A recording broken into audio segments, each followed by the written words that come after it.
The Dani Johnson Show is here to help you. We want to see your economy thrive. Helping you focus and set your priorities. And you can do this by learning the skill sets, the strategies, and the mindsets of 2% of the population. The Dani Johnson Show. Listen closely.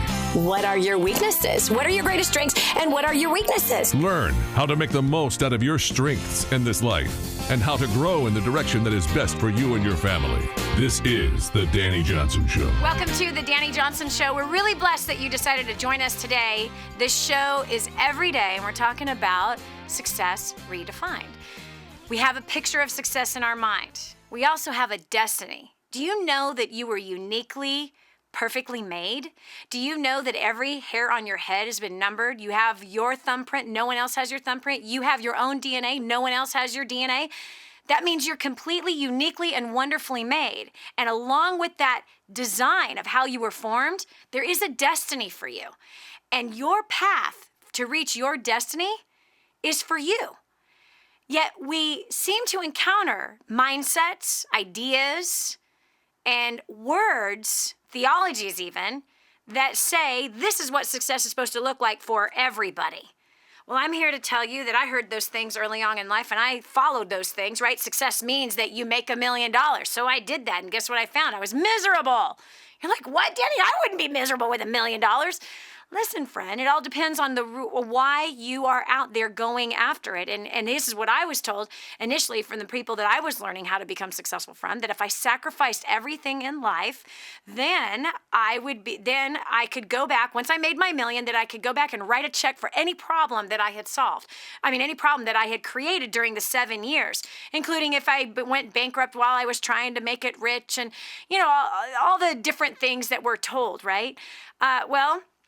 After those years, yes, I had made my first $1 million by the time I was 23. No, I didn't come from money. I grew up on welfare in a violently abusive home, filled with all kinds of trauma and disaster. And after I made that first $1 million, I spent it or lost it. I had been embezzled right after that. That pain was so awful. Talk about taking a sword, a two-edged sword, and shoving it in your chest, right? Or taking a Rambo knife and gutting yourself out. That's exactly what it felt like to go from a great level of success financially to then nothing. My identity was totally wrapped up in my earning power. That is not success. We see lots of people who have lots of money who are totally miserable. That, to me, is not success. So here, every single day, we redefine success. You have to figure out what it is for you. You see, for some people, success, a successful life, is a great harmonious marriage and having lots of leisure time together, lots of family time together, a moderate income. That is success for somebody. And again, that all has to do with their makeup and their destiny. But for somebody else, that would be torture for them. Maybe it is that they've got to travel around the world and help to feed people. Maybe it is they got to help kids come out of the sex trade. And for another, it could be that it's being a business tycoon. Okay, everybody has a different path, but success truly has some important ingredients that I think are important for all of our lives. I do not believe that we are supposed to have fatal relationships that are toxic. And the reason why they're that way is because we're chasing money. I believe that you can make all the money that you want to make and still have healthy relationships. That doesn't mean that those healthy relationships from time to time don't have disasters or traumas or frustration points or oozing wounds. It just means that you're able to work through those things, provided that both people and all people in the family are willing to make choices that are beneficial for everybody. We can't change anybody at all. But what we can do is change how we respond to other people and their choices. And so today we're actually going to tackle your relationship with money. We're going to tackle success financially. And again, it's different for everybody. For somebody, it's $100,000 a year. For somebody, it's $50,000 a year. For another person, $1 billion is success for them. Everyone has a different idea about success. So we're going to define it for you today. You are going to define it after listening and after you hear the callers, or even maybe you'll become one of the callers of the show today as we discover, well, what is it like to have a financial hangover? I believe that is the United States of America. I believe that is largely also most of Europe, Australia, pockets of South America.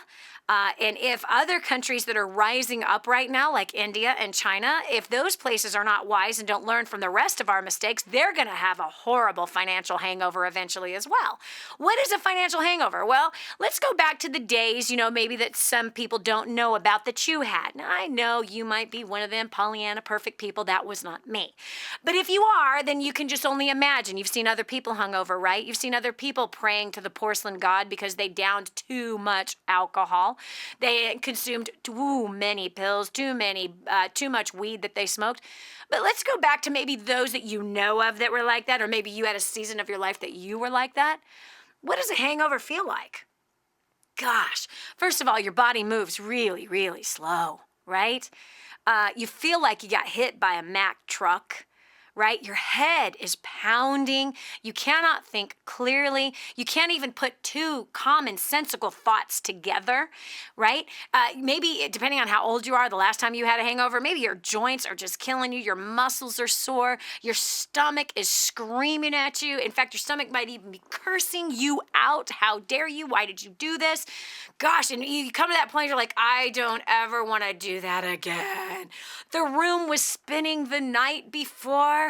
You're sitting there on the throne, not in the throne room of Almighty God, but on that porcelain throne with your head tucked in between your legs, and you just know you're going to end up vomiting. That is a hangover. That is a hangover.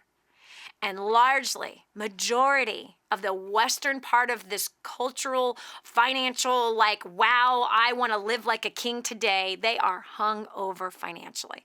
What is the financial hangover? It's your debt. Your financial hangover is that giant mortgage for the house that you should have never bought. The financial hangover is the pain and the gut ache. Yes, the abscesses of the abscesses that are growing inside of your stomach because of that electric bill for that giant home, or the excess of cars, the excess of clothes, the excess of stuff that you now have in Rubbermaid containers, trying to keep it all organized, and it's actually at your storage unit because you bought too much, you've accumulated too much clutter in your life, and what is it? It was all money spent, gone out. It was your retirement spent. Yes, it was your debt-free life that was spent on all of this stuff. You're like, shut up, you're hurting my feelings. Quit telling me my life. Listen, friend, if you've ever had a really, really, really bad hangover, you're apt to not do that to yourself again. And so honestly, you can use this financial hangover, the debt hangover, as a powerful lesson for the rest of your life. And more importantly, a better lesson for your children so that you don't lead by that example with them. What about your business life, your career life? You see, your financial habits in the home completely bleed into the business as well.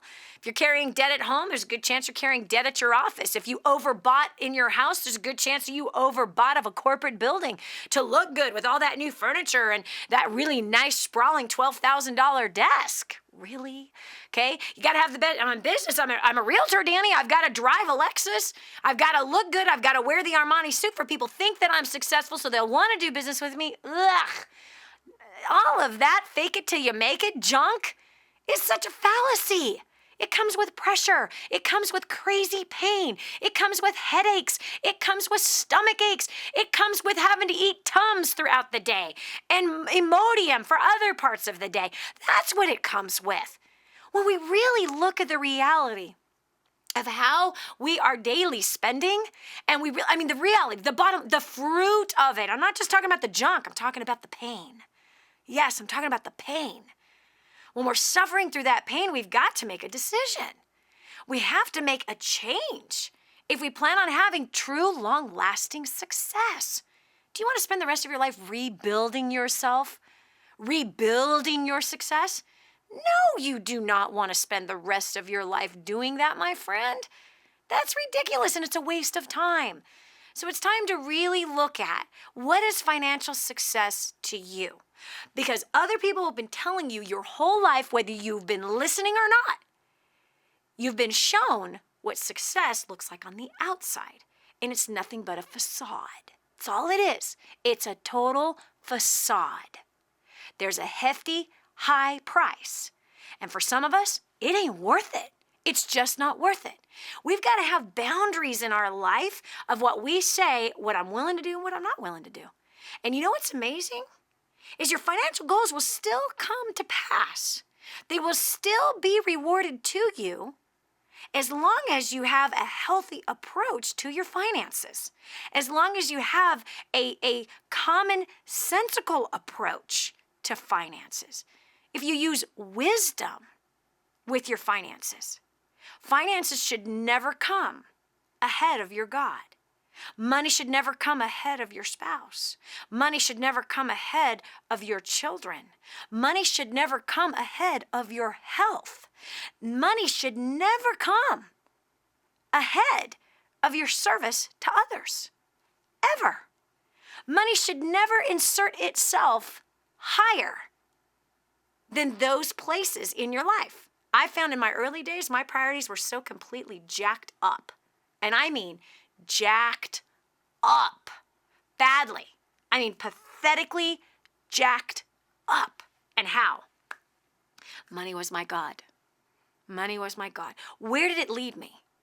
It led me to striving for money. I made my first million at 23, and then I got embezzled shortly after that, and I worked part-time making my first million at 23. But the next million I was attempting to make, I was striving for it. I was killing myself for it. I was destroying my marriage for it. I didn't know my kids because I was chasing this money. I had to fix this thing, and I ended up further in debt. Isn't that crazy? You see, when money becomes your God, it becomes your drug. It becomes your potion of choice. When it becomes your pleasure, when it becomes your source, it eventually leads you to destruction after it has destroyed your relationships, after it destroys your health. Yeah, nervous breakdown, heart attack at 24 and 25. That's what I did. After it destroys your reputation, it destroys your credit rating. It pulls you deep into a pit and then beats you to a bloody pulp. That's not the life you want. That's not the life you have to have. I learned a different way of approaching money. And the first thing I did is I took it off its high horse and I put it down on the bottom, and I didn't care if I went broke. This is Dani Johnson. We're going to be sharing secrets today on how to get, out of the drunken hangover of finances and become more financially secure and successful. Think a big house and a nice car make you successful? Think again. Dani can teach you what you really need to get what you want. Stay tuned for more of The Dani Johnson Show.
Get ready to live the uncommon life. Here's Dani Johnson.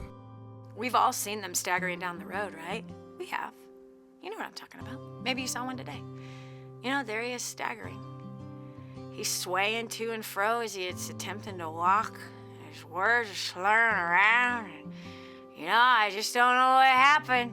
It's just a bad thing. I did my best. I've lost it all. You've seen that. Maybe you're that right now. I'm not a drunk, Dani Johnson. What are you talking about? I'm not talking about alcohol. I'm talking about the slur of debt. The financial hangover from all them partying days, living like a king without having money, cash to back it up. Not having a financial plan. Gosh, a hangover stinks, doesn't it? It literally stinks. Like you could smell it on people's skin. You can smell it. I grew up around alcoholics. I started to become one in my early 20s. Oh my goodness, I can't believe I started to become one. But yeah, you can smell it on the skin, on the breath. It's oozing out of the pores. You've been there, you've seen that. It's the same as debt. You see, debt and money and spending can be somebody's drug. It could be somebody's liquid of choice. People are intoxicated with buying, intoxicated, inebriated, to the point of destroying themselves. A head-on collision with facing a bankruptcy. Head-on collision with toxic relationships that it brings in all the fights that happen. Number one cause for divorce is finances. So we're tackling this thing today as we are redefining success, especially in the area of finances. On the Dani Johnson Show every single day, man, we are poking holes in the picture of success that others have painted for you and me. I believe you can get it all and then some, far more than you ever even could hope for, ask for, or even imagine, as long as you go about it correctly, as long as it is done with wisdom and balance and the proper priorities in mind, keeping your spiritual life in balance, your relationships with other human beings, predominantly first your spouse and then your kids. Then from there, you also have relationships within your community, the people that you work with. Financial intoxication looks like this: mistreating people, using people, manipulating people for your personal gain, more money for yourself. Why? To make you feel good, but it doesn't make you feel good. Just like the first 2 glasses of wine, you feel pretty good. You go for number 3 and 4, you are in trouble. You're in trouble. Bottle of wine number 2, it's over, friend. It's over. It's over. So it's the same way with finances, right? Oh, it's just this one time I'm going to use my credit card. It was just for an emergency. It's just this way. I have an emergency because this blouse is on sale. I have this emergency, this emergency that I got to have that new car. It's talking to me. I could feel the urgency of this emergency. I got to do this. Or it really was an emergency. You got into a car accident and you didn't have insurance. Ooh, yikes. Now that is an emergency. And how come you didn't have any money saved for that rainy day? Why? Because, again, those first 2 glasses, man, you kind of catching that little buzz that you got going on there. Don't be acting all religious with me right now. Come on now. Come on now. You are alone with me. Quit acting like that. That's stupid. Because you know that financial hangover and an alcoholic hangover and a drug hangover and a sex hangover and a food hangover is all the same root of addiction. Addiction to spending, addiction to power, addiction to filling your own selfish desires. Now, don't you tell me that, Dani. Don't tell me about how to spend my money. Hey, listen, you're the one that is in the debt situation that you're in. And you can blame the health problem. You can blame everybody else. You can blame our president. You can blame the cabinet. You can blame the economy all you like. You are in control of your own financial choices. You're in control. And you must make new choices if you plan on succeeding financially. You can become financially independent. You can be free financially, free from the bondage, if nothing else, of debt.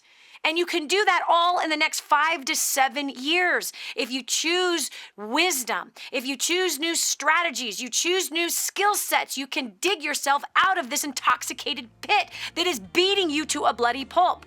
Quit blaming everybody else. Quit blaming your spouse. Quit blaming your health problem. Quit blaming that car accident that you got in. It's time to put that to rest, put it to bed, and rise up with new skills, new strategies, a new way of thinking, a new way of living, and no longer going to the bottle, which in this case is your credit card, for your pleasures. No longer going to that credit card for the I want, now, today. No, you can stop that, and you can rise up and be liberated and free from all of that and live in wisdom and financial security. When we continue, I'll be taking your call about financial hangovers and how you broke free from it, and you're going to be encouraged for the rest of this show. After that little, anyway, tap on the hand. We'll be right back. Hey, have you done a favor for your best friend yet? Then do it now. Share this program with them. The Dani Johnson Show, helping people just like you make life more enjoyable and rewarding. The Dani Johnson Show.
And now, back to more of the Dani Johnson Show. Did you drink a little too much last night? You got the stomach ache to go with it?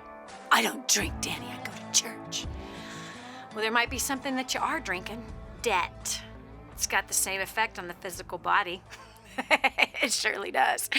It surely does. We're bringing this to light today. We're redefining real success. Is real success having a new car, that big house, and all that stuff, and then, ooh, the pain and the burden and the suffering of all the debt that goes with it? See, that's not real success.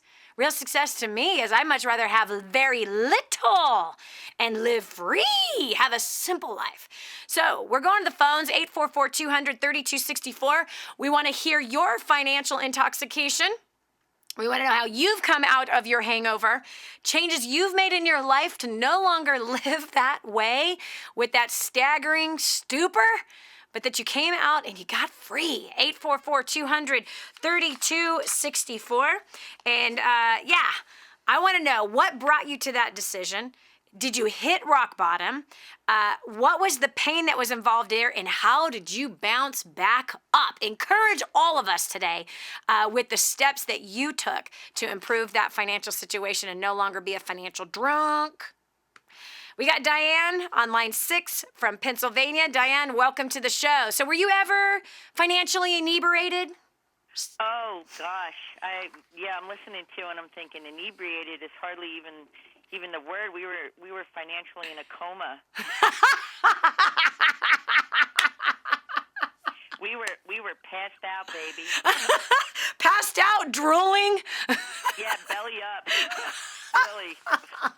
Yeah, it was ugly. Really, really, really ugly. And it seemed like it was hopeless. Now, isn't it funny that we could be so drunk with debt and yet still spending? Oh, yeah. Oh yeah, it's actually it's really sick. It's sad. And it's so it is.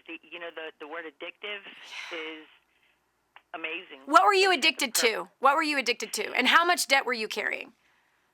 We were carrying $221,000 of credit card debt. What? $220,000 in credit card debt? Yeah, we were. Yeah, we have 84,000 left. So you paid off how much of credit card debt? 168. You've paid off $168,000 worth of debt. Oh my goodness. So I'm not sure if those numbers work out right. I've flunked math a few times, but that's what we've paid off. So I know that we've spent as we've also paid off. So what's 168? Yeah, that's actually like 20,000 more. So I guess that makes sense. But wow. yeah, I mean it's been quite a walk. Wow. Once we got up. Yeah, once you got up and staggered and threw up your cookies, you know what I mean? Oh, okay, so like what were the things? Tell me, what were the things? I mean, you had $221,000 in credit card debt. I've only met one person that has more than you of credit card debt. They had $350,000 worth of credit card debt. Just credit card debt. You came in second. You came in second. But, I've known people who've had millions of dollars in debt, but that was in homes that, were upside down and too many cars or airplanes and business debt and all that kind of stuff. But it's credit card debt, $350,000 was the most that I had ever heard. And so $221,000 of just credit card debt, not including cars, not including your mortgage. That's amazing. Now listen, what was the addiction? What were you buying for $221,000 in credit card debt? It was actually a business. It was a business issue. Yep. And but even it wasn't just business either. So I will say to you that we are still in the process of recovering. Yeah. So although there's been so much progress, the pain has just been debilitating. It really has. It's just been horrible. Yeah. And the recovery is fun. It's exciting. It's also scary because that those anchors of failure, those anchors of trying to pull you back. And here's why: the bottle is too accessible. Debt is too accessible. I saw this with another one of my clients. He's out in Oregon. He was massively failing in every area of his life. And he was actually on top of the failing financially, failing with the marriage, failing as a father, failing spiritually, failing physically, diabetic, who's drinking like a fish every single night, eating donuts, eating everything that's bad. So he's destroying his body. He was abusing alcohol, abusing tobacco, abusing anything that he had available to him. And same thing, it was business debt. And here it was, our very first consulting appointment together. This is what I told him. I said, the answer is no. You cannot go into any more debt. He's like, what are you talking about? I said, how in the world did you get here? He goes, well, the bank just kept offering me money. He goes, and Dani, last week they offered me $1 million line of credit. I said, the answer is no. And I want you to finish with that relationship with the bank. You tell them, no, I am not available for any more debt. I'm not available to make you any more richer. No, thank you. And as soon as he cut off his credit line, his business exploded. He's paid off hundreds of thousands of dollars worth of debt, and he is making hundreds of thousands of dollars a year. He wasn't making a dime before that. He was living off of his line of credit to support his family, and he was living off his line of credit to build his business. And year after year after year after year, going further and further in debt. And why? Because the bottle was there and easy and available. That's why. When we have the option, we take it. So if somebody is inclined to be an overspender, a credit card in their hand is the worst thing that could be in their hands because it's easy to justify the action. And so for you, okay, it was easy. It's business debt. Why is it that business debt does not somehow equate in our mind as debt? Just like a mortgage doesn't seem like a debt and a lease on a car doesn't seem like a debt. Isn't that crazy, Diane? Oh, it's sick. Right? It's sick. You thought business debt was okay. You know what? When you're drunk, you don't function, right? You really don't. You're you're not functioning properly. You're not thinking properly. Yep. Yep. And Certainly and not wisdom. You can't. There's No. not wisdom that's coming to you at that time. No, ma'am. Yep. Not at all. Not at all. No, one bad choice makes another bad choice. But the exciting thing is that we have worked really consistently over 3 years, and we have attended every single one of your trainings over the last 3 years, and Wow. and we pay cash for that. Wow. I mean, that is just so many things are so different, for us. And it's as much as I think about like what I'm talking about, I'm like, oh my gosh, I remember what it felt like. I don't feel like that anymore. I feel very hopeful. Yes, I do feel that the challenge is different habits. Yep. Using different habits. Yep. And not being afraid to make money. Mm-hmm. Now, Right. Yeah. because Exactly. we made $60,000 or $350,000, so it didn't matter. It wasn't about making more money. It was about managing what we had. Yep. And clearly, we did not have the skills to manage the amount of money that was coming into my business at all. So, Diane, I have a question quit it. for you. All right. So, you had $221,000 worth of credit card debt, and you've paid off how much debt so far again? $168,000. Oh my gosh. So, you've paid off $168,000 worth of debt in 3 short years. Yeah. That means that you have, wow, let's see, $50,000 left of credit card debt to pay off. We actually have it was 70 something, and it went up to 80. So I did something wrong somewhere. Well, if you paid off if you had 221,000 and you've paid off 168,000, that leaves you with about 50 grand left to annihilate. How does it feel to have paid off $168,000 worth of debt in 3 short years? It feels like I never had a hangover. Yes. It really does. It's so exciting. Yes. It's so exciting. And in the midst of paying all of this debt off, you've traveled all over the country. You've traveled internationally. You've had vacations. You've enjoyed life better still while paying off this debt. That is correct. What does the future feel like for you? Now that you have these skills to annihilate debt, now that you have the ability to say no to the drunken stupor of debt, how does it feel? What does your future look like to you? I'll be honest with you. I feel awkward about moving forward. I really do. I'm awkward about it. There's something that still feels like my ass is chained to the ground. And I don't know whether that's good or bad. It just kind of makes me sick inside. So I think I need to have some belief, changes, because my belief in myself has been severely crippled by that. And at the same time, you've learned a new belief in yourself to make wise choices, which is how you've paid off that $168,000 worth of debt. And to me, your future looks really, really bright and free. This is Dani Johnson. We'll continue after this. If you want to make things right in your own life, you have to focus and believe. Stay tuned for helpful advice on life and more on The Dani Johnson Show.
helping you get a grip on your priorities and your focus. The Dani Johnson Show. Here's Dani Johnson. Well, if you've just joined us, you missed the fact that we are talking about the debt hangover. Oh boy, I believe that Europe is going through a debt hangover, parts of South America, United States of America, Canada, Australia, pretty much everywhere that had a little bit of success got a little carried away and are inebriated with, the intoxication of the facade of buy now, pay later. What a great idea! And I could buy more and I'll save money if I get more. Ugh. Listen, I've suffered through the debt hangover myself and it's not fun. But there is a way to come out of it. And as we just heard, Diane, one of the faithful listeners to the Dani Johnson Show, she and her husband had $221,000 worth of debt, credit card debt. That's not including the mortgage of the cars. And they've paid off $168,000 worth of debt in the last 3 short years. I want you to picture how that feels. Think about it. You can come out of this coma of debt. If you've been totally intoxicated, inebriated, right? Your stomach is aching because of it. You can come free. Just as one comes free from alcoholism, you can come free from the addiction to buying foolishly. And you can come into the freedom of being totally owned by nobody. That truly is your choice. And man, when you have a plan, then you can implement that plan. And as you implement that plan, it makes you feel liberated. And as you follow that plan, you get the results. You start attacking the thing that's been attacking you. In some cases, the thing might for you to do is to cut up those credit cards, cut off that line of credit so that you don't keep going back to the bottle. Listen, an alcoholic, if his job was a bartender, and he wants to get clean, he needs to change professions. Do you understand? He needs to change professions in order to really live out that healing and be restored as a human being, no longer being addicted. So we're taking your call. We're handling the financial intoxication, ways to come out of that debt. As we just heard from Diane, she utilized war on debt. I know you've heard of it. I know it's been knocking on your door. It's time to declare war against that addiction. It's time to declare the real war that is really needing to be fought right now in the world, and that's the war against the slavery of debt, and us rising up to be faithful citizens with our finances, no longer having money be our God, no longer having selfishness be our God, but that we put money where it belongs, at the bottom of the list. And if you do that and you take care of everything else is going to work itself out, and you'll do very, very well financially, as I've seen with myself and our clients. All right, so Amanda, welcome to the show. You're calling in from New Hampshire. So we're talking about debt and the hangover of it. Have you ever had the hangover of debt? A little bit. What do you mean a little bit? How much debt are you carrying? Probably between the student loans that my husband and I have in the house and a little bit of credit card debt and then one car loan. It's probably about $200,000. And that's a little debt hangover? Compared to what my family is used to, and my dad had a business that had a lot of debt when they had the IRS going after their house back in the day. Amanda, I want you to hear yourself right now. This is what we call relative righteousness. Yes, you're right. That's what that is. That's relative righteousness. Well, at least I don't smoke weed. I'm a drunk, but I don't smoke weed. Do you know how many times I've heard that from my family? Oh my gosh. My aunts and my uncles used to put down my stepfather because he was a pot smoker. They say, well, at least we don't do drugs. You know, we're good, you know. I drink a little bit of wine now and again, but at least I'm not a drug addict. Oh my gosh. Girlfriend, this is relative righteousness. Well, yeah, we're $200,000 in debt, but that's not as much as my parents had in their debt. Honey, $200,000 worth of debt is slavery, and the saddest part about this is that you don't feel it. Oh, I feel it. That's been the struggle. I forecasted back in January there was going to be a problem.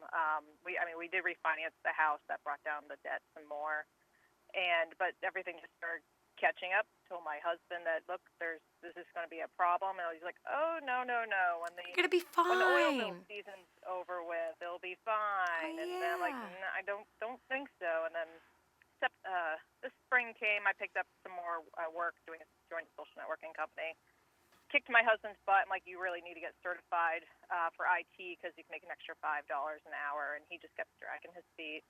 And then now we're at the point where, like, okay, we can't pay the mortgage completely. We pay the bills or pay the mortgage. So at this point, I feel for me, I've been told I've been financially responsible for the longest time. Now I feel like I've dropped all those balls that I was juggling. Okay, so you've been told you're financially responsible by who? My family. Because they carry $500,000 worth of debt, so you're financially responsible because you only have $220,000.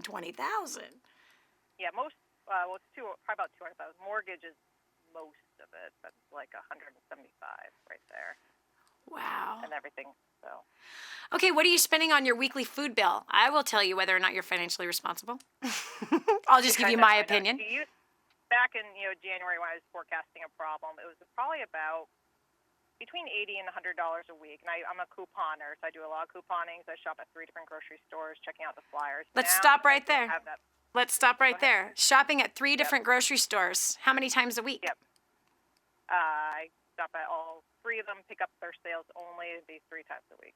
3 times a week. Okay, let's analyze this, Amanda. Now, first of all, the only reason why I'm asking you these questions is, let me ask you the final question. Do you want to be debt-free? Yes.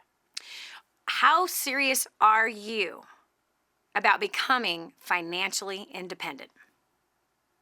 Pretty serious. Pretty serious? I'm not so convinced. Well, I joined a social networking company that's been promising that, each level you make X amount of money.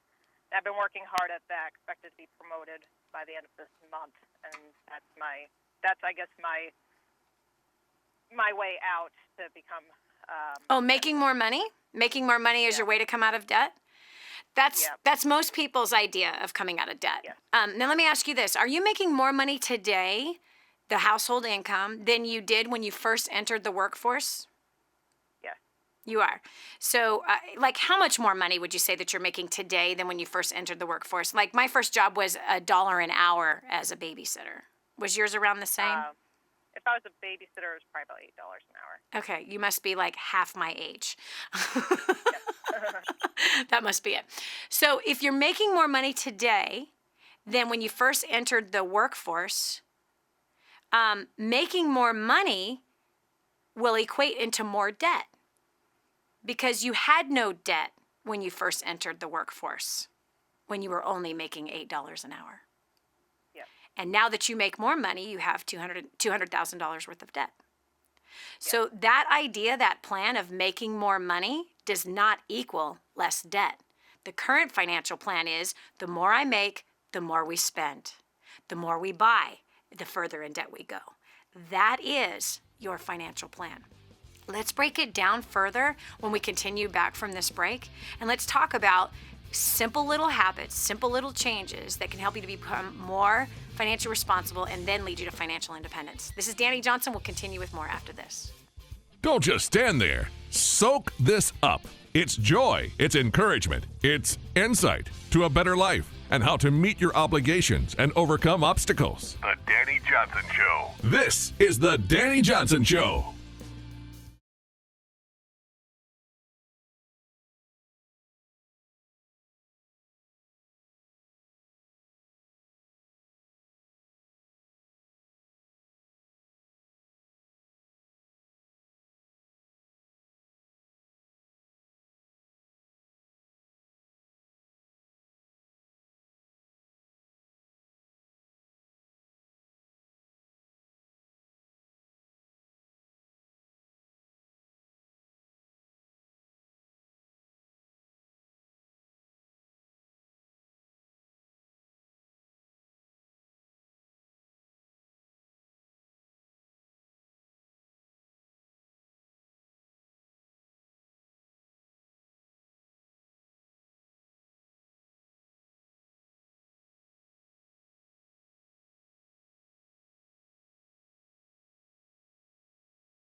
Is this the way you should live your life? Be strong, but not rude. Be kind, But not weak. Be bold, but not a bully. Be thoughtful. but not lazy.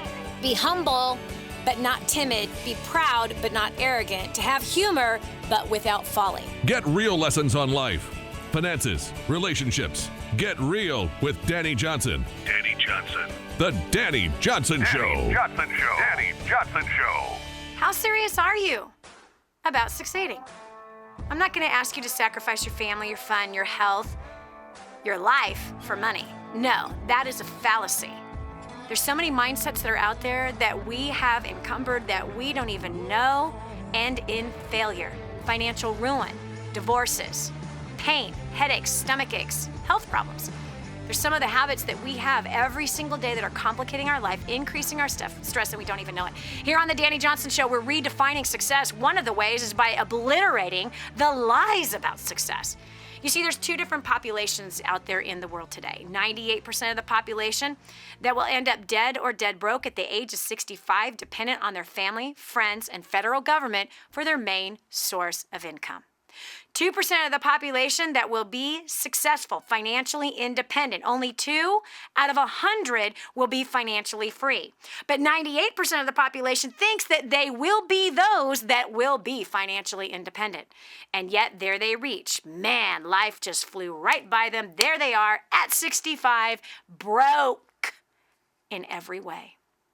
Broken hearted that life did not turn out the way they thought it would.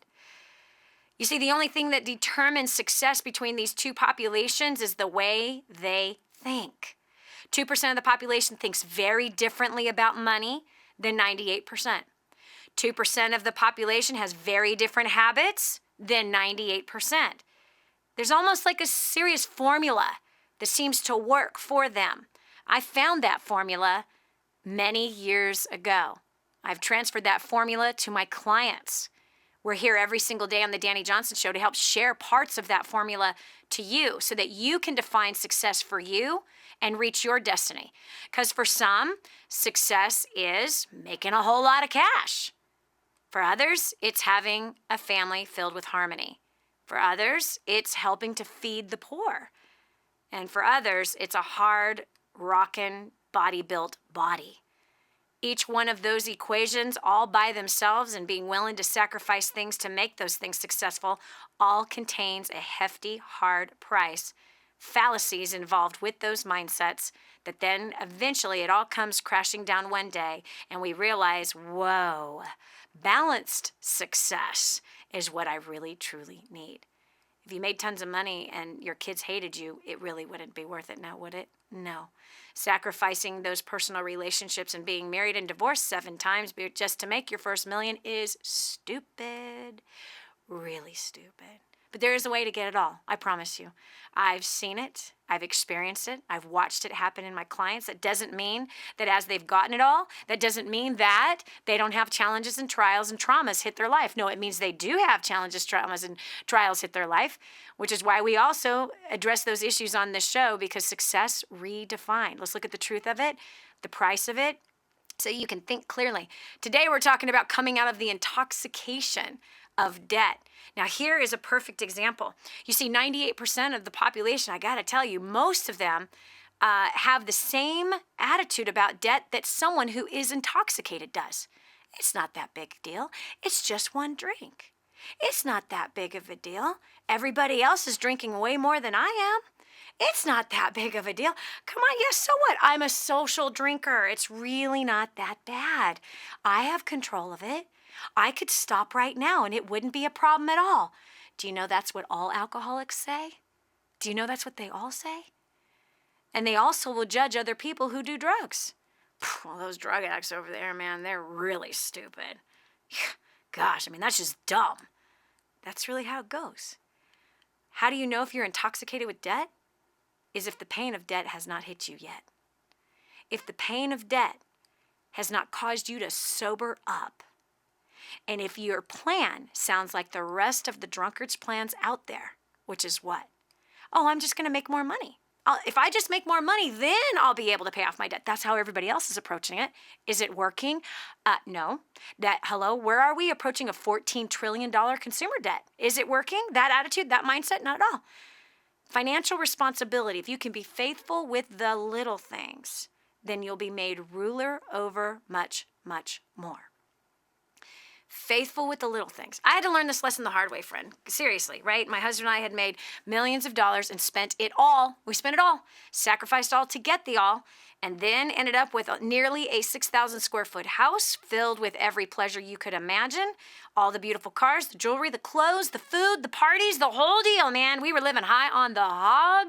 The amount I spent on buying gifts for my friends and my children, we lived the best life. And then all of a sudden, I had a wake-up call. Yeah. And I had a question asked to me, who is this all for?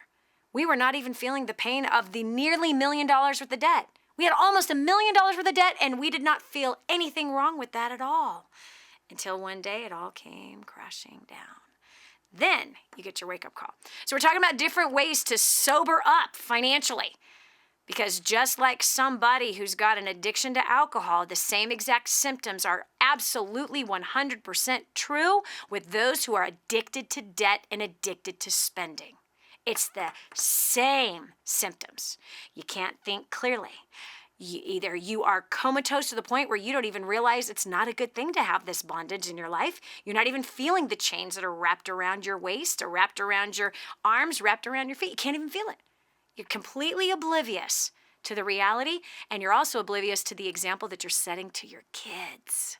The example that's being set to your kids. A lifelong of debt. Never feeling like you're going to get ahead.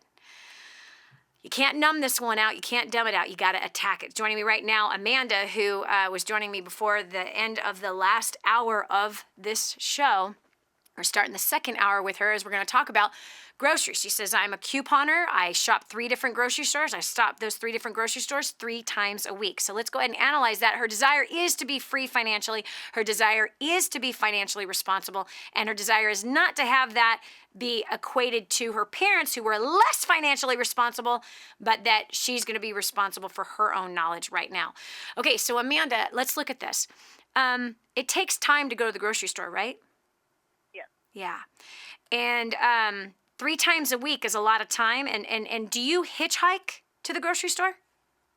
No, I stop by after work on my way home. So you drive a car to the grocery store? Yep. Okay. So, and the car needs gasoline. Yes. Which is money. Yes. Right? So it's gas to the grocery store, and then, of course, it's time in the grocery store. Have you not noticed, girl, that the grocery stores are packed with people these days? Yeah.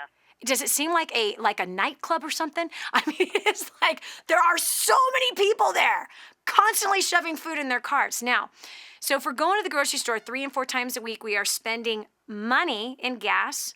We are also spending money in time. And that's time spent away from relationships in the home. We're in a stressful environment 3 times a week after coming home from work, which was a stressful environment. And let me ask you this. Have you come to the place where you are meal planning everything and sticking only to your list? Yeah, usually I do that. Yeah. Okay, so that was the key word I was looking for. Usually. If the answer is yes or no, and if your answer was usually, what does that mean? Sometimes I'm not home. No. Hold on. The answer is no. I am not meal planning every single week. It's really simple. No, I'm not meal planning consistently every single week. Sometimes I do, sometimes I don't. Okay. Do you notice that when you do not have a meal plan, you buy more than what you need? Yeah. Right? I agree with that. Yeah. And have you ever gone to the grocery store hungry? Yeah, I stopped doing that a while ago. I learned that. Uh-huh. It makes you fat, doesn't it, Amanda? Yeah, it makes you buy the junk. Makes you buy the junk. Okay. So what I would challenge you to do is to save money and save time as well as lose weight. And not that you have to lose weight, but I'm just saying this plan will help you do these 3 things. Save money, save time, and lose weight. Meal plan once a week. Go to 1 grocery store once a week. Coupons, my friend, are an advertising campaign. They are marketing campaigns, is what they are.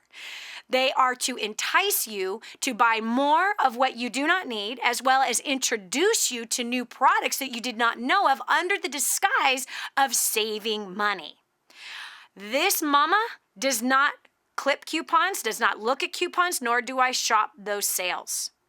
I make a meal plan once a week. I go to the grocery store once a week. We eat all of the food that it's in our house in that week, and then I go back and do it again. Now that most of my kids are out of the house, I have found it a challenge to shop for less people, and now I can actually go to the grocery store once every 2 weeks versus once a week. And I buy all fresh produce, and I have containers that make the produce last. I've had these containers for 14 years. They control the humidity. My broccoli can last up to 3 weeks in that container. It never lasts 3 weeks because we eat it. But my point is that I have found ways to not go to the grocery store 3 times a week, not buy more than we need, only eat what I am preparing. The fridge, the pantry, and the freezer gets emptied out, and then we're at the grocery store again. This saved us a crazy amount of money. My food bill went from $1,200 a month. The first thing that I saved $500 a month on was Costco.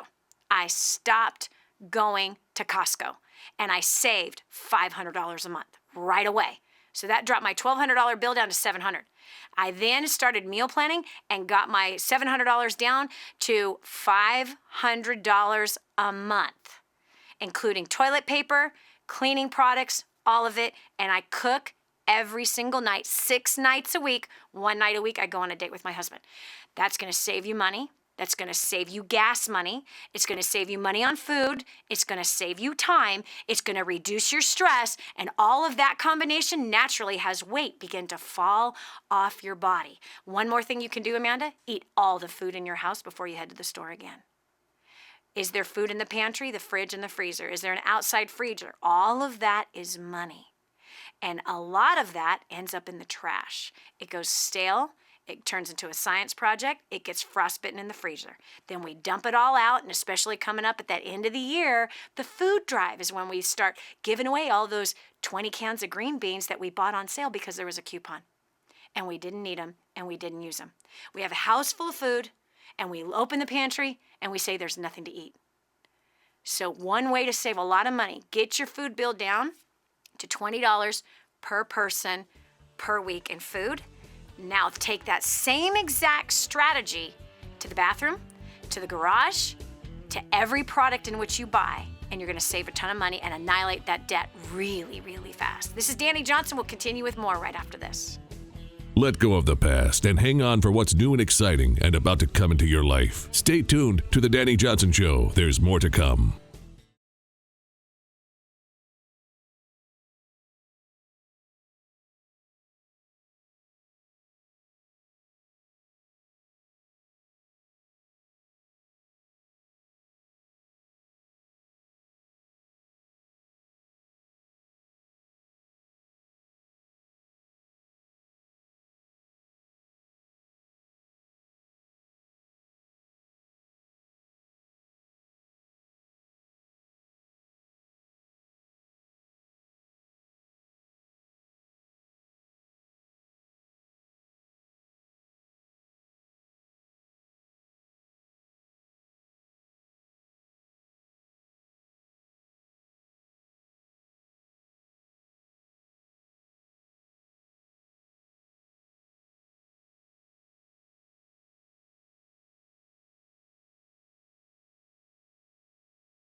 Now, more of the Dani Johnson Show.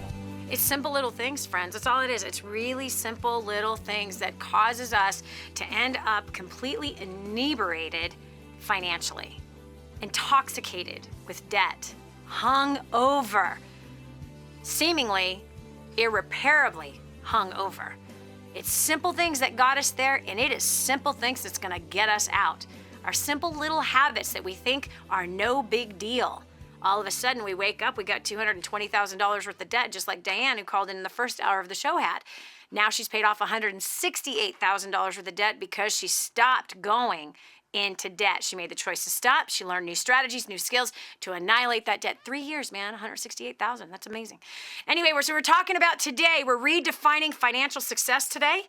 We're looking at the truth about how 98% of the population is living financially and how can we come out. If you want to end up broke and suffering financially, live the way everybody else is living. Live like them. But if you want to be financially free and free from bondage and the slavery of debt, then you're gonna have to make some changes. And we're here every single day to help you make those important changes so that you can set the right example for your family, for yourself. You're gonna feel better, you're gonna lose weight, you're going to have money in the bank exploding out of those bank accounts and have no desire to buy anything. Could you imagine reaching that day that you'd be so completely clean? Do you hear what I'm saying? Clean. Just like as an alcoholic goes through that 12-step program, you're going to go through a 12-step program for your finances and be clean. Not ever having a desire for that thing again. To not have a desire to buy. Not have a desire for all that pleasure. Not have a desire for all that stuff. Because all that stuff, all that pleasure, all that junk comes with a hefty price. And the price is the debt that we've accumulated through it. Going over to the phones, we've been taking calls, giving financial advice today of coming out of the financial stumbering, sluggering. Yes. I've been there. It sucks. You're going to come out, friend. You spend time with us, you're going to get out of debt. You don't have a choice. We're going to pound you with it. Walter from Maryland, talk to me about that intoxicating place you were once in concerning your debt, and what did you do to change it?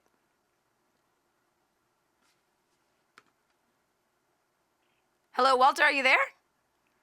There we go. Hey, Dani. Hi. How are you? Tell us about the intoxication of the debt you once had, and where are you today?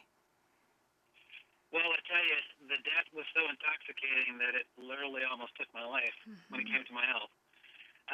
Coming and learning skill sets that I got the privilege of learning through you and through First Steps to Success. When I first came to First Steps to Success, we were not in debt. But one thing that you taught us, and you teach all the time, is that a little bit of success is actually the worst thing to have. Yep. So we wind up going into debt because we had more income, or we had zero income when we first actually came to our first event. Wow. We wound up purchasing a house foolishly that we should have never purchased, and I got called out about that house directly from you, actually, at a First Steps to Success event some years ago. And basically, you told us to get rid of it.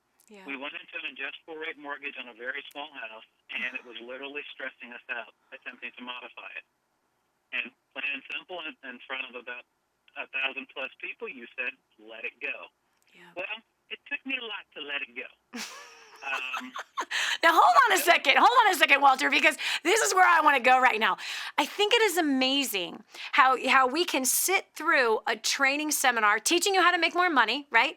Teaching you to prosper greater and teaching you how to manage your finances better. So at the time, because you were broke, you put the focus on making more money.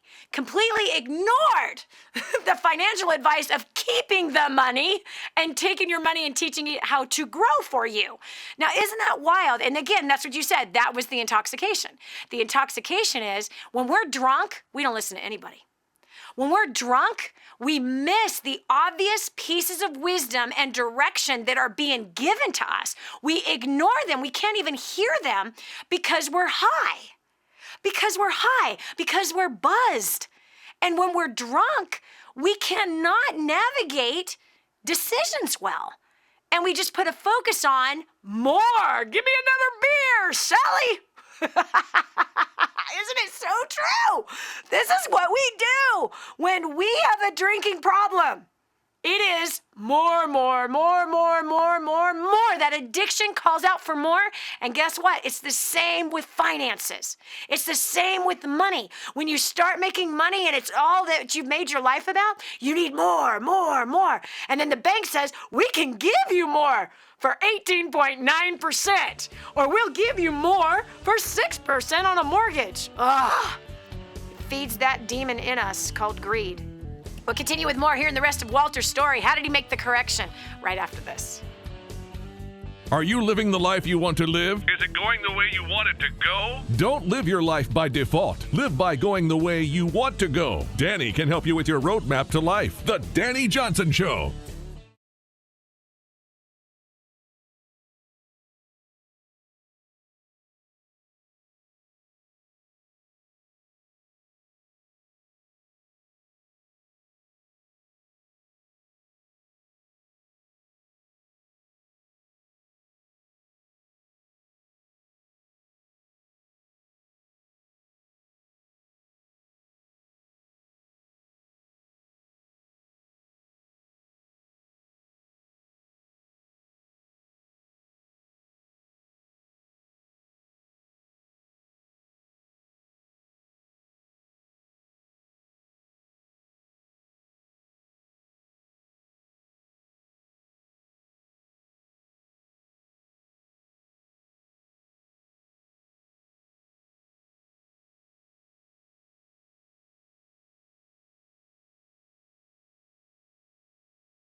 Now, more of the Dani Johnson Show. I believe there's somebody that really loves you. I believe that he loves you with everything that is in him to love you with. And I believe that he sends messages to you to help prevent you from making horrible financial mistakes. I believe that there is a force out there that loves you like a child, that loves you as though you are their son, their daughter, and he's trying to help you and prepare you for a good life, for a life that's filled with bliss during even times of going through trials to make it through those trials. I believe that Father is guiding you daily. I also know that from time to time I have been one rebellious, stiff-necked, stupid idiot of a kid to my Father in heaven, who tried to save me from making all kinds of terrible, bad business calls, financial calls, marriage calls, all kinds of bad calls. And you know what? I didn't listen. Looking back, I can see, gosh, man, there was a lifeboat that was sent to me multiple times, and yet he was so faithful with me. This is exactly where Walter found himself. Came out to his first steps to success, which is a training seminar that we do monthly. You need to check it out. Go to DaniJohnson.com. It teaches you about your finances, how to succeed in your business and career, get promoted, get those bonuses, what to do with the money, how to annihilate your debt, how to become financially independent, and how to improve your relationships at home as well as at work, and not sacrificing your life for success, but having balanced success in your life. And that's exactly what the show is about, but we go into crazy detail at First Steps. And Walter actually just had exposed himself. His first steps to success was in 2004. He was totally broke, then started making some good money as he learned at that training, and then ignored the messaging about what to do with the money and bought himself a house they should not have bought. So there you were, Walter. You said that I looked at you. There's 1,000 people in the room, and I told you to get rid of the house, and you didn't listen. By the way, Walter, you're not the only one that didn't listen. There are many people that have not listened through the years, and, they paid the price for it. So tell us the rest of the story. Well, Danny, because of not listening, it literally took my health. I actually wound up developing shingles because of the stress from it. Wow. And also, my lupus actually just went wildly crazy. Well, after finally, and thank goodness we have such a grateful and a wonderful Heavenly Father in His Son, after really taking the time to pull out, again, a great program that you developed called We're on Debt, and also being with some great accountability individuals that have kept me accountable, last year, I pulled that program out again, and I went through the exercises and especially finding our extra spending to include fat. Yeah. When I did the numbers on that, I literally was sick as if I had thrown up from being intoxicated for a lifetime. Yes. We found that we had $2,800 in spending/fat within our budget, and that was food alone. Wow. Only eating out. Wow. Made me sick. I couldn't believe it. I'm like, oh my God, what have we been doing? I'm thinking, where did all this money come from? One, but I know where it came from, but why were we doing this? Yeah. So it got me to go and have a conversation with my wife. That was not an easy thing to do. Yep. And to sit down with her and just start going over what we're doing and where we're going. Yes. When I also got the message, I kind of got that smack upside the head in regard to truly let the house go. We've had attorneys suggesting that, we stop a bankruptcy and delay foreclosure, do all of this thing, and then it just came to me and said, you know what, let it go. Let it go. Well, I got to share all the blessings that have come from that, to say the least. The house was foreclosed on in December of last year. We have been very thankful and very blessed that we're still in the house right now. Wow. We also realized with our spending, the money that we weren't spending in our mortgage, we were spending out on foolish food. Wow. Boy, that was so dumb, but boy, did we get a wake-up call. Amen. The house was foreclosed on. We had the positive things, I'll just move it fast real quick. $178,000 has been wiped out thanks to our wonderful government, because up to 2013, any foreclosures, actually that total debt was wiped out. So you tell your Heavenly Father so good, and also me listening to you through obedience. $178,000 wiped out on our home. Also, which we know is a blessing of God. Then I start stressing, okay, the house was foreclosed. How are we going to be able to rent anything? Yeah. How are we going to be able to ever buy anything any other time? Yep. The other blessing that came from that is that because we didn't listen almost 6+ years ago, I guess it has been 6+ years ago since you told us that, our credit had to go back to when they started the modification process. So our credit is to move everything forward. Our credit will be clean and 100% back to zero. Wow. As of January of 2015. Wow. That's Which crazy. Is, if I had not listened, if I had continued to fight and continued to not listen and to continue to not obey, we would not be having the blessings that we have. Yep. We also have been able to we're applying for a place that is half of what the rents would actually be in our area, and also half of our mortgage, and praying that we will get that. So we're learning through disobedience, we're saving money, we're watching our spending.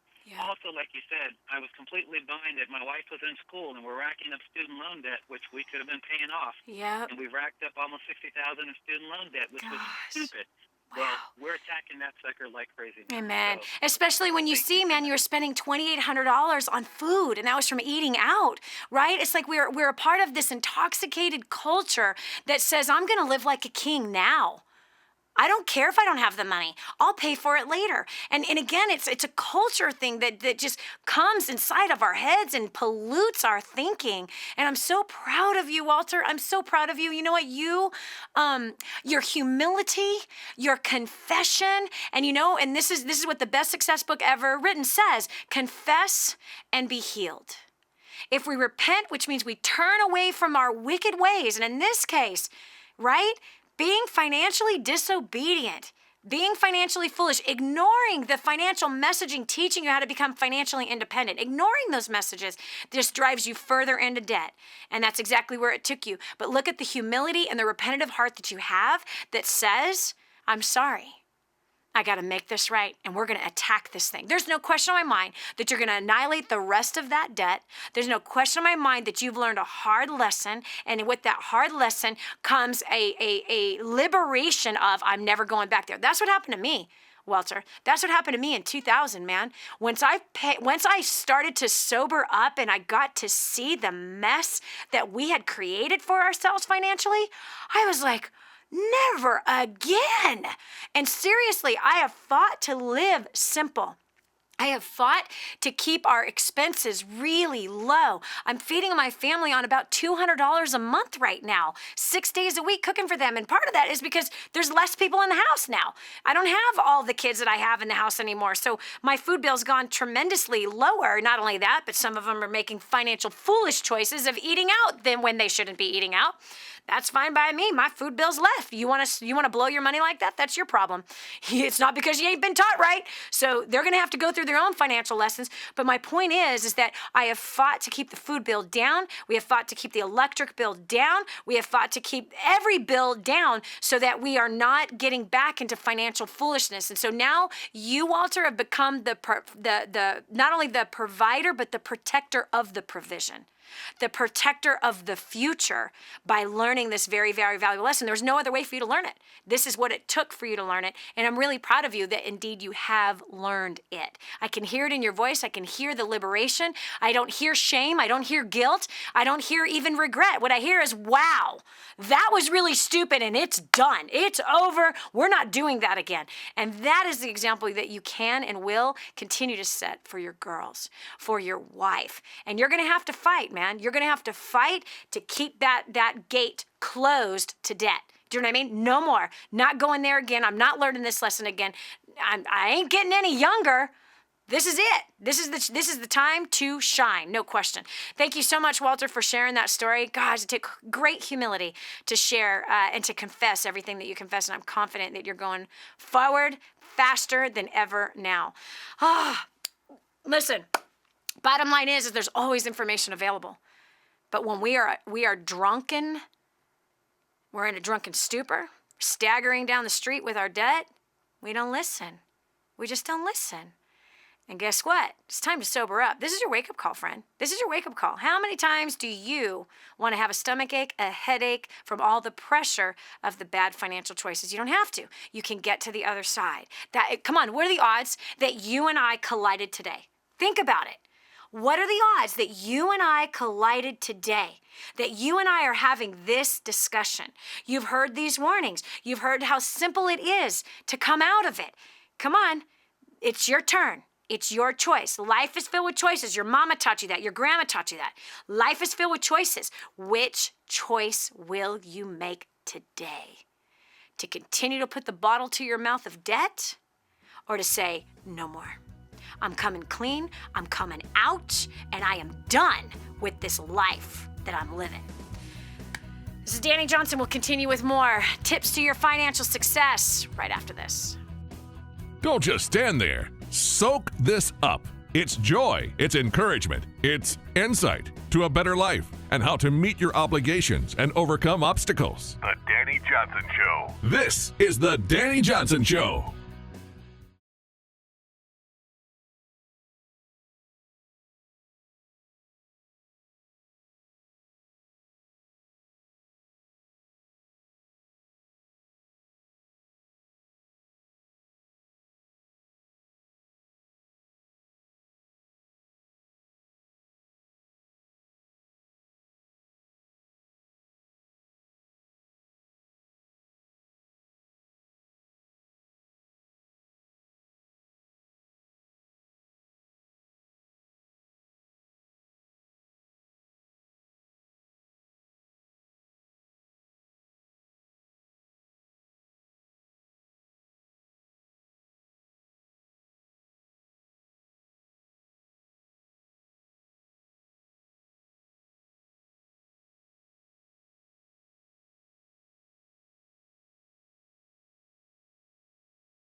We're back. Here's Dani Johnson. Dani, there's just not enough money. You don't know what you're talking about. We're living paycheck to paycheck. I know what I'm talking about. Listen to me, friend. In order for you to have successful finances, you have got to sober up.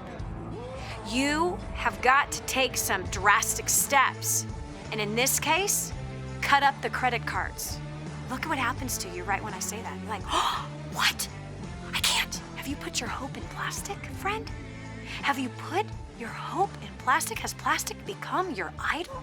Your God? Come on, think about it. I can't do that. What will I do in case of an emergency? You ain't using it for an emergency now, friend.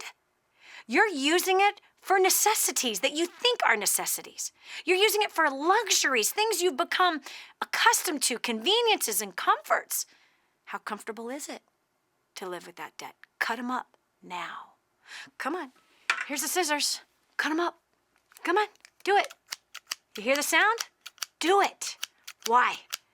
Because as soon as you cut off the intoxication of getting into more debt, now you can start attacking your debt. Now you will start to sober up. Now you'll start feeling liberated. Now you'll be able to have your lungs be filled with air when you walk outside and you actually see the trees and hear the birds. You actually hear the bugs. You will actually get to the point where you actually see those flowers. You will actually be able to have a conversation with your little girl and hear what she's saying. Instead of thinking about your debt, instead of thinking about what you're going to buy, instead of your brain being racked with stress, and you're not even hearing what she's saying when she's talking to you. Same with your wife, buddy. You're ignoring her because you have a conversation going on in your head about money. This is not a way to live. Here on the Dani Johnson Show, we redefine success. Be free. Cut them up. Cut them up. Take care of it. Be done. Do you hear me? Do you see me? Come on. I know you know that sound. Pull them out of your wallet. Bam. Bam. Kill it. It's an addiction. Be done with it. Over with. And learn to be free. Amanda from Las Vegas, welcome to the Dani Johnson Show. Where's your credit cards, honey? I got the scissors. Amanda?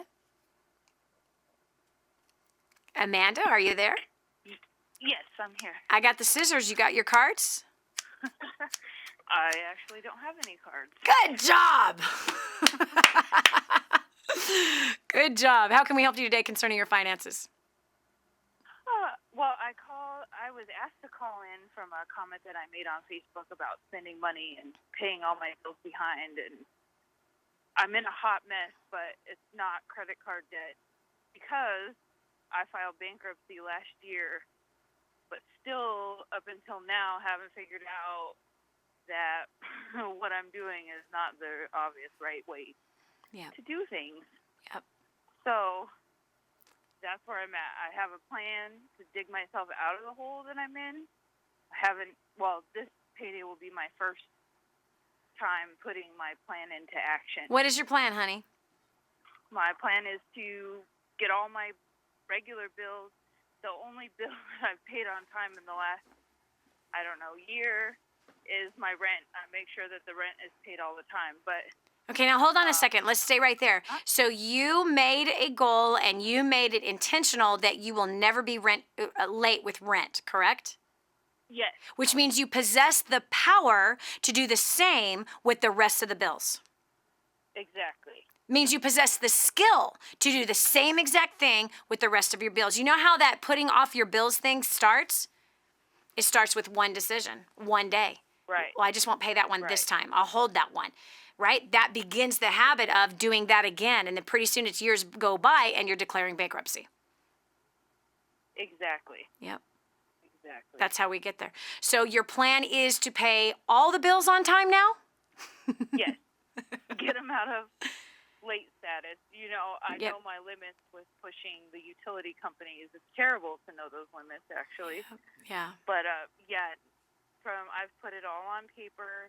And I'm never doing that again. I'm not going to live this way anymore. Mm-hmm. Like, I'm living broke when I'm not really broke, but I could live broke and have money in the bank. Yeah. Just when I put everything on paper and realize how much money I should have, it's a horrible realization because I make decent money. I have 3 kids and a husband.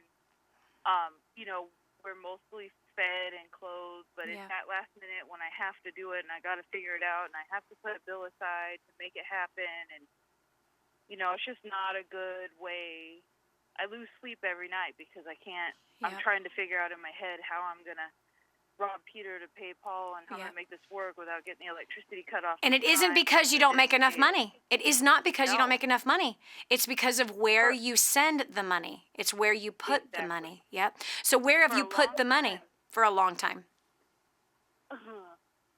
So this will be a... Who stole your money, honey? Tell me, who stole your money? A casino. Yep. Casinos. I like to gamble. Yep. Yep. So that's another problem by itself, which I'm willing to give up because it's really not that fun anymore. Have you ever tried giving up gambling before? Not. I've said I'm going to, but I have never really tried. Okay. It's not that I know that it's not an excuse. When was the last time you gambled? 2 weeks ago when I put all this stuff on paper and decided that it wasn't going to happen anymore. Okay. So you made up your mind 2 weeks ago. Now here's what you need. You need accountability partners. And if I were you, I would, because by the way, you actually have been gambling with your family and you've been gambling with your finances more than just the casinos. Remember you said you know how to push the limits for the electric bill? You know where to push the limits for the phone, right? The only thing that you won't press the limit on is rent because you have to have a place for your kids to sleep. Exactly. Yep. So you're not going to beat this by yourself is what I'm saying. I want you to reach out. You're in Las Vegas. There are plenty of people and accountability and support groups to help with gambling. Part of the deception of the drunkenness of debt, part of the drunkenness of gambling and alcohol and all the rest of it is that we don't think we have a problem. We can beat it by ourselves. Right. That's part of it. So this is a beast and you're going to win, but you are not going to slay this demon by yourself. I want you to find support groups and I want you to get into them, weekly being a part of them so that you beat this sucker and it doesn't come back a year from now to haunt you again. Do you understand? Because you know the kind of depression you'd put yourself in if you ended up back in that casino. Right. You know exactly what kind of depression you'd be in if you ended up bankrupt again. You know it. So if you're really serious and you're saying 2 weeks ago I made the decision, I put everything on paper, we're not broke because we don't make enough money. We're broke because we're spending money. Right. That's the reality. But you're not going to do this by yourself. Don't beat yourself up by doing it on your own. Get accountability in your life. Get people who have walked through this themselves and get completely free from the slavery and the bondage of poor financial management and that tugging, calling your name, first, middle, and last name to those casinos, calling your name to we can rob Peter to pay Paul this month. It's all the same action, baby. It's all the same lottery. It's all the same hope that someday it's going to get better and easier. No, it's going to get easier and better when you got a plan, and I believe in you, and I know you can do it, Amanda, and I know that you're going to beat this thing, no question in my mind.